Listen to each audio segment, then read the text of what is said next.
Dune and Gloom is the 21st episode of the 12th season of CSI, and I will apologise to anybody if my accent butchering the title offends anybody.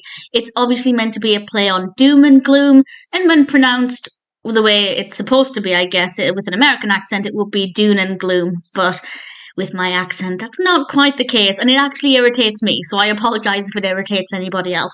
That aside, it's a really great episode, and there will be spoilers from now as I discuss what happens in this and share some things that I really enjoyed.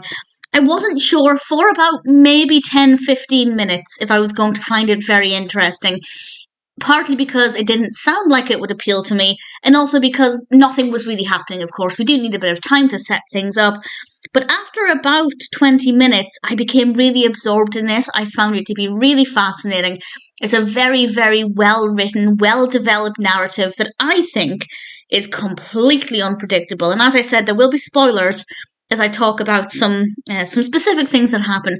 This initially starts off on a racetrack, and this car blows up. There's a bomb inside the car, and obviously you're not going to survive that. And the close-ups of the body on the table was so fascinating. And I learned about Erbach-Wheater disease, which I'm probably mispronouncing, but that I thought was pretty fascinating. It's not a genetic condition I'd ever heard of, so definitely taught me something, and I thought the effects there were brilliant. Some relatively close-up detail, which I quite liked. As for the story itself, initially I didn't care because I'm not a fan of stories about bombs or anything like that. Anything that's a physical weapon, like bombs or guns or even knives, I'm just not that interested in that part of the story. But actually, it doesn't really focus too much on that. I thought initially it would be focusing on how the bomb was created, where the parts came from. And yes, there is a little bit of that, but it's much more, it's much deeper than that. The story has many layers to it, and as we start to find out about potential suspects, that's when it became really interesting. And the fact that the suspects met at a facility was not what I expected. And I have to say, a lot of the characters are actually really, really likeable. Clive is a really likeable character. He's played by Dustin Seavey. And we have our sub-story from Art, played by H. Richard Greene. And I believed him.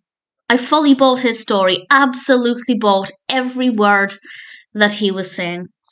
So when it transpired that was all not true, well, mostly not true, I didn't see it coming. And I was very, very surprised by that. But I will say I don't think the dots connected up as much as they should have done. It's almost like Clive said something similar to what Art said, and immediately Sara makes the connection. But to me, what was said to him was strange enough that had it been true, he would have remembered it anyway. At least I feel he would have done. So I don't think making the leap to him was completely believable. I don't think that part of the episode was as well written as it could have been. But the shock factor was still there, and that still worked really well. And it's a difficult one to know how we're supposed to feel, because obviously we can't really condone anybody doing what Art did, but at the same time, he has got an emotional backstory, and the reasons for his actions, although not justified, are understandable.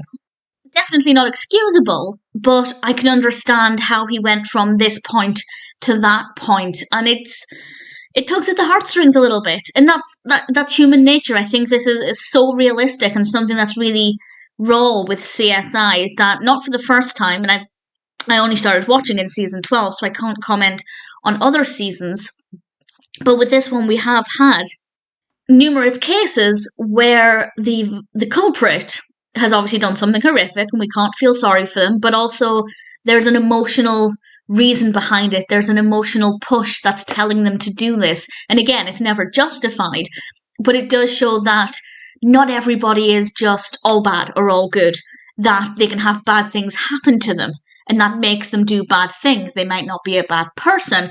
And I don't believe Art was a bad person.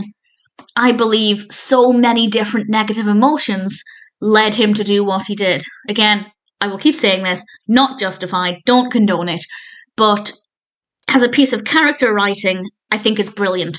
it's a much different experience to say if it had just been somebody who loved blowing things up or loved causing chaos or did it for really just nonsensical reasons, which unfortunately does happen a lot in life. But when you have an emotional backstory that tugs at the heartstrings while you're thinking about what they did, it's confusing, but in a way that's very believable. And I really enjoyed it. As I said, I didn't think, based purely on the first kind of 10-15 minutes, I didn't think it would end up being one that I actually really enjoyed, but it turns out I did. Dune and Gloom, or Dune and Gloom, is a really entertaining episode and ultimately one that I really thoroughly enjoyed.